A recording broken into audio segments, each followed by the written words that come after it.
క్రీస్తు నామమున మీకందరికీ శుభములు. అద్వితీయుడు, ఆశ్చర్యకరుడు అన్ని నామముల కంటే ఇచ్చైన నామం కలిగిన ప్రభు మిమ్మల్ని అందరినీ ఆశీర్వదించి దీవించునుగాక.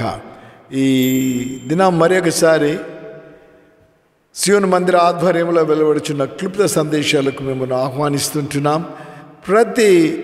ప్రతి మంగళవారం దినమందు ఉదయం 6:30 గంటల నుంచి ఒక 15 నిమిషాల మట్టుకే ఈ క్లుప్త సందేశాలు మీ దగ్గరికి వస్తూ ఉంటాయి. ఒకవేళ ఈ క్లుప్త సందేశాలు ఇంతకుముందు మీరు ఒకవేళ వినింటే మళ్ళక ప్రకారం మోర్ దాన్ 200+ క్లుప్త సందేశాలు మీకు అందించడం జరిగి ఉంటుంది. ఈ క్లుప్త సందేశాలు మీకు ఆశీర్వాదకరంగా, దీవెనకరంగా, మేలుకరంగా ఉంటే మా యొక్క విజ్ఞాపన అవర్ రిక్వెస్ట్ ఈస్ కొంతమందికి మీరు పరిచయం చేయండి, లేదా క్లుప్త సందేశాలు వారికి పంపించండి, సబ్స్క్రైబ్ చేసుకోమని చెప్పండి. సో దట్ వారు కూడా దీవించబడతారు. అబ్రాహాముతో దేవుడు అన్నాడు, నేను నిన్ను ఆశీర్వదిస్తాను, నీవు ఇతరులకు దీవెనకరంగా లేదా నీవు ఆశీర్వాదకరంగా ఉంటావు అని చెప్పాడు. ఆ విధంగానే జరిగింది. ప్రియ ప్రేక్షకులు, యూట్యూబ్లో యొక్క క్లుప్త సందేశాలు మీరు వింటూ ఉంటే మాకు కూడా మీరు ఈ సహకారం, ఇతరులకు దీన్ని మీరు పరిచయం చేయాలని ఆశిస్తూ ఉంది. ఇది మరొక టైటిల్తో మీ మధ్యకు రావడం జరుగుతూ ఉంది. నీ డాష్ వినబడెను డాష్, లేదా అక్కడ కొన్ని చుక్కలు ఒకవేళ మీకు కనిపిస్తే టైటిల్ నీ వినబడెను. ఏం వినబడెను? నీ యొక్క రిక్వెస్ట్ వినబడిందా, లేదా నీవు ఏం అడిగావు అది వినబడిందా, ఎవరికి వినిపిస్తూ ఉన్నావు అన్న ప్రశ్నలు తప్పకుండా వస్తూ ఉంటాయి. ఒకవేళ ఎవరికైనా నీవు వెళ్ళి నీ రిక్వెస్ట్ నువ్వు తెలియచేసినప్పుడు నేను విన్నాను వారి చెప్తే మనకు సంతోషంగా ఉంటుంది. మనం వారికి వినిపించే సమయంలో వారు ఇంకా ఏదైనా పని చేసుకుంటూ ఉన్నారేమో, వినకుండా కూడా విన్నాను అంటే మనకు నిరుత్సాహం కలగజేస్తూ ఉంటుంది.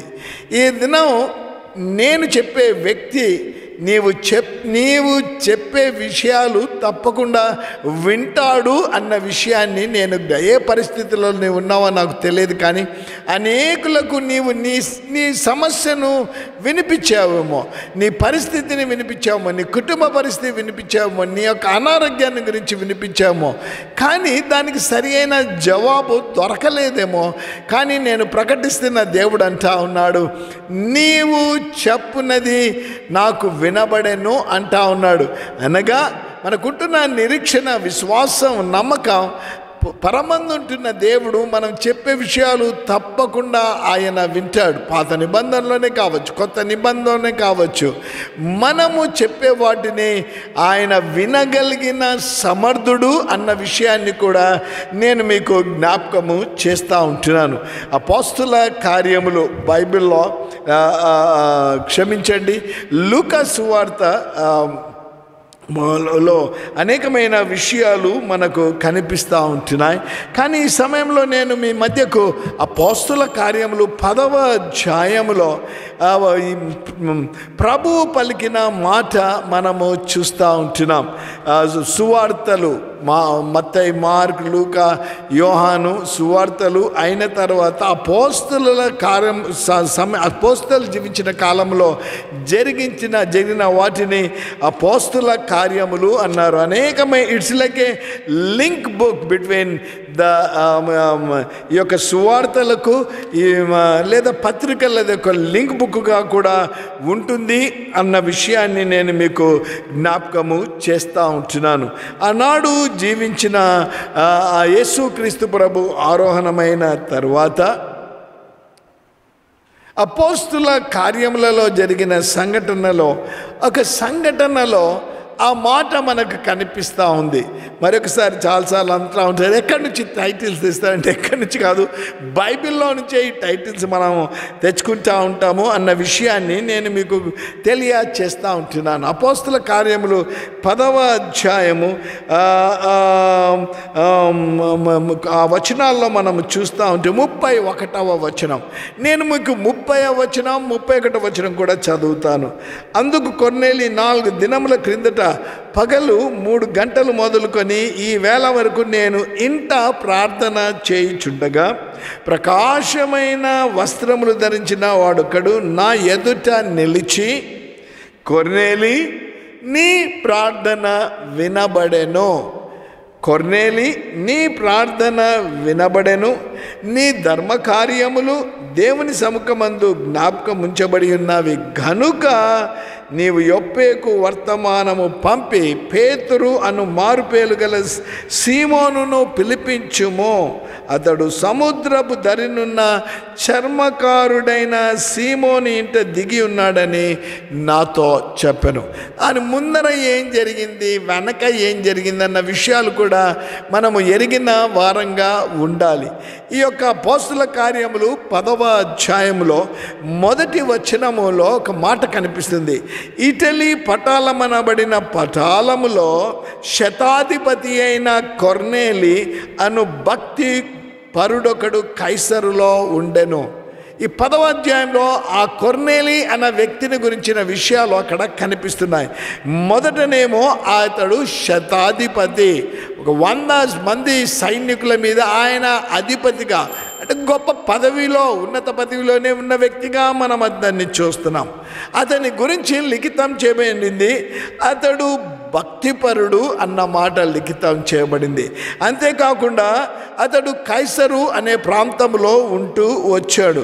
అంతేకాకుండా 2వ వచనంలో చూస్తే అతడు తన ఇంటి వారందరితో కూడా దేవుని యందు భయభక్తులు కలవాడే. మొదటనేమో అతడు భక్తిపరుడు అని రాయబడింది.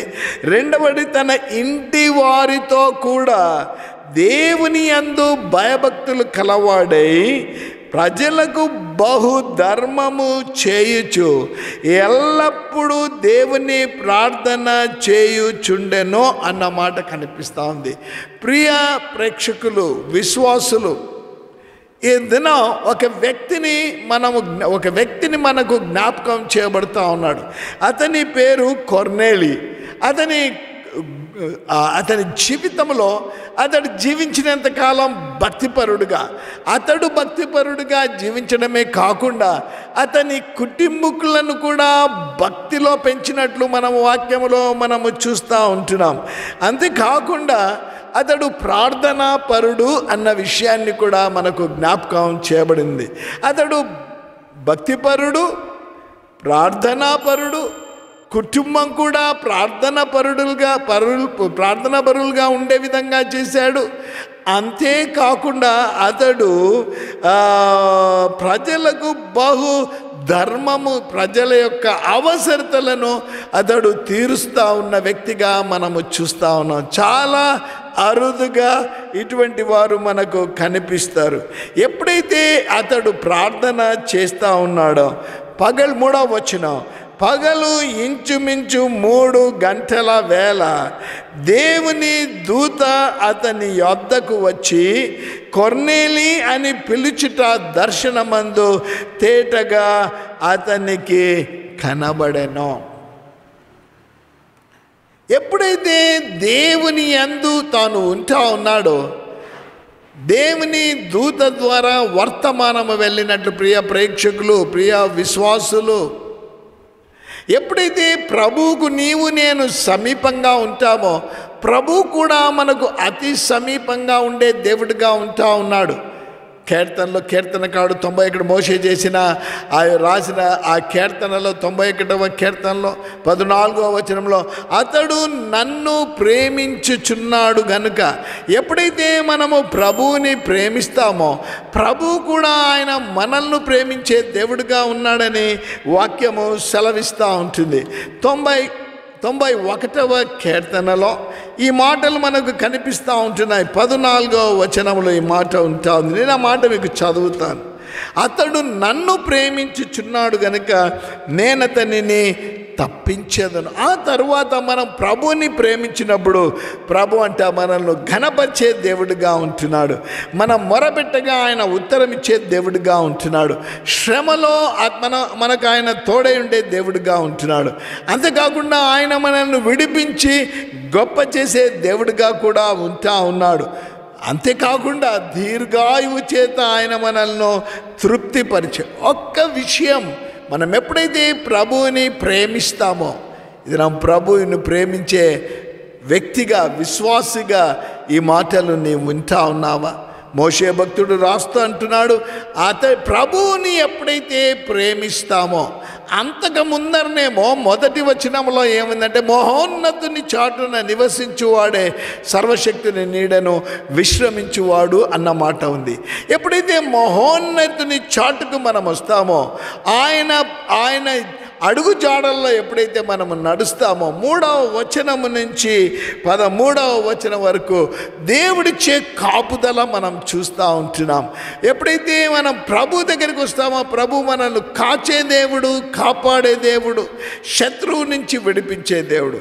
ఎప్పుడైతే మనము ప్రభువుని మనము ప్రేమిస్తామో, ఆయన నిన్ను తప్పించే దేవుడు, ఆయన నిన్ను ఘనపరిచే దేవుడు, నువ్వు మొరపెట్టినప్పుడు ఉత్తరమిచ్చే దేవుడు, శ్రమలో నీకు నాకు తోడై ఉండే దేవుడు, మనల్ని విడిపించి గొప్ప చేసే దేవుడు. కొర్నేలి ప్రభువుకు ప్రార్థన చేసిన వ్యక్తిగా ఉంటున్నాడు. అందుకే కొర్నేలి యొక్క మొర దేవుని దగ్గరికి వెళ్ళుట స్పష్టంగా కొర్నేలి గమనించినట్లు మనము చూస్తూ ఉంటున్నాము. అంతేకాకుండా 4వ వచనంలో, అపోస్తుల కార్యాలు 10వ అధ్యాయం 4వ వచనం, అతడు దూత వైపు ఎప్పుడైతే దేవుని దూత తన ఎదుట ఆ విధంగా చెప్పడం అతడు చూస్తూ ఉన్నాడు, భయపడి ప్రభువా ఏమని అడిగాను. ఒక ప్రకారం భయం అనింది. దేవుని దూత సాక్షాత్తు ఆయన ఎదుట నిలబడ్డాం. ఏమని ప్రశ్న వేసినప్పుడు దూత పలికిన మాట, నీ ప్రార్థనలు, నీ ధర్మకార్యములు దేవుని సన్నిధిని జ్ఞాపకార్థముగా చేరినవి. ఎక్కడి నుంచి వార్త వచ్చిందండి? పరము నుంచి. ఎక్కడ నుంచి వార్త దేవుని దగ్గరికి వెళ్ళింది? విన్నపం ఎక్కడి నుంచి వెళ్ళింది? భూమి మీద నుంచి వార్త వెళ్ళినట్టు మనం చూస్తున్నాం. అతడు భక్తిపరుడు. అతని కుటుంబంను భక్తిలో పెంచాడు. సహాయం కావాలన్నప్పుడు ఇతరులకు సహాయం ఇచ్చినాడు. దేవునికి ప్రార్థన ఎల్లప్పుడూ చేయువాడు అనింది. అందుకే ఆయన ఈ భూమి మీద నుంచి కొర్నేలి మొరపెడితే పరమందుంటున్న దేవుడు విని దూతను సాక్షాత్తు కొర్నేలి దగ్గరికి, ప్రియ ప్రేక్షకులు, ప్రియ విశ్వాసులు, ఎప్పుడైతే నీ జీవితము, నా జీవితము ప్రభువుకు అంగీకారంగా ఉంటుందో, మన కొరకు ప్రభు తన దూతను ఆనాడు మరియతో ప్రధాన దూతను పంపించినట్టు మనం చూస్తున్నాం. ఆనాడు దానియేలుతో మాట్లాడడానికి ప్రధాన దూతను ప్రభు పంపించినట్లు ఈనాడు నీవు దేవునికి అంగీకారమైన జీవితము జీవిస్తూ ఉంటే ఆయన నీకు ప్రత్యక్షమయ్యే దేవుడని కూడా వాక్యము సెలవిస్తూ ఉంది. ఆనాడు కొర్నేలి ప్రార్థన చేస్తూ ఉంటే దేవుని దూత అతనికి ప్రత్యక్షం అవ్వడమే కాకుండా 4వ వచనంలో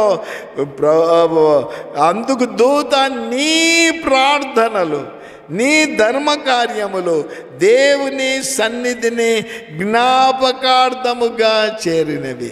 పరమునకు వచ్చేసాయి నువ్వు చెప్పిన విజ్ఞాపనలు, నువ్వు చేసిన పనులు పరమునకు ఆ వార్త వచ్చేసింది. అంతేకాకుండా తరువాత దేవుని దూత అనేకమైన విషయాలు కొర్నేలికి చెప్పడం. ఆ తర్వాత కొర్నేలి ఎప్పుడైతే పేతురు అనే భక్తుడు, యేసు ప్రభు యొక్క శిష్యుడు, ఎప్పుడైతే కొర్నేలి ఇంటికి వచ్చాడో, కొర్నేలి ఇంటిలో అతడు తన కుటుంబీకులను, రక్త సంబంధులను అందరినీ పిలిచాడు. ఎప్పుడైతే పేతురు వారితో మాట్లాడుతూ ఉన్నాడో పరిశుద్ధాత్మ ద్వారా వారు నింపబడడం. అంతేకాకుండా కొర్నేలి అతని ఇంటి వారందరూ రక్షింపబడ్డమే కాకుండా బాప్తి సాక్ష్యం ఇచ్చినట్లు మనం వాక్యములో చూస్తాం. ఏం పాఠం ఇది నీవు నేను నేర్చుకొని, దీని ద్వారా ఆ టైటిల్ మనకు నీ డాష్ వినబడెను. నీ ప్రార్థన, your request has gone to the king of kings and the lord of lords, రాజాది రాజు దగ్గరికి, సర్వోన్నతుడైన దేవునికి, మహాఘనుడైన దేవుని దగ్గరికి నీ ప్రార్థన వినబడడమే కాకుండా, ఆనాడు కొర్నేలి ప్రార్థన దేవుని దగ్గర వినబడడమే కాకుండా దేవుని దూత కొర్నేలి దగ్గరికి వచ్చి వినబడింది. నీ కార్యాలు సఫలమవుతాయని చెప్పినప్పుడు ఆ కార్యాలు కొర్నేలి ఇంటి వారికి సఫలమైనట్టు వాక్యంలో చూస్తున్నాం. ఇది నా ప్రభు అంటా ఉన్నాడు, నీ విజ్ఞాపనలు నా దగ్గరికి రావాలంటే కొర్నేలి వలె నీవు భక్తి మర్యాదలు కలిగి ఉండాలి. కొర్నేలి వలె నీవు ప్రభువునందు విశ్వాసం ఉంచిన వ్యక్తిగా ఉండాలి. అనేకసార్లు నా ప్రార్థన ఎవరు వినటం లేదని నువ్వు అనుకుంటా ఉన్నావు. వినగలిగిన దేవునికి నీ ప్రార్థన వెళ్ళాలి అంటే ఆ ప్రభు నీ హృదయంలో జీవిస్తూ ఉండాలి. ఆయన నీ హృదయంలో ఉండాలి. ఆయన దగ్గర నువ్వు మెనపెట్టినప్పుడు ఆయన వినడమే కాకుండా ఆయన జవాబిచ్చే దేవుడు. కొర్నేలి ప్రార్థన విని కొర్నేలి జీవితంలో తను తలపెట్టినది సఫలం చేసిన దేవుడు ఈ దినం కూడా నీలో చేయగలిగిన శక్తిని విశ్వసిస్తున్నావా? నాలో కూడా చేస్తాడన్న విశ్వాసం నీకుంటే ఎందుకు నాతో కూడా కలిసి ప్రార్థనలో ఏకీభవించకూడదు? పరిశుద్ధుడైన తండ్రి స్తోత్రం. కొర్నేలి జీవితం ద్వారా మాతో మాట్లాడు. ఆనాడు కొర్నేలి ప్రార్థన చేస్తే వినబడమే కాకుండా సఫలమైంది ప్రార్థన. సంతోషము కలిగింది, ఆనందం. ఈనాడు ఎందరైతే నాయన కొర్నేలి ప్రార్థన విన్న దేవుడు నా ప్రార్థన వినాలని నీ దగ్గరికి వచ్చారు, అయ్యా నా ప్రార్థన విను, ఇంకా నాకు జవాబు రాలేదని ఎందరైతే ఆశిస్తున్నారో వారి విన్నపము మీరు అంగీకరించి సఫలం చేస్తారని యేసునామమున ప్రార్థిస్తున్నాము తండ్రి, ఆమేన్. ప్రభు మిమ్మలను మీ కుటుంబాలను ఆశ్రయించి దీవించునుగాక.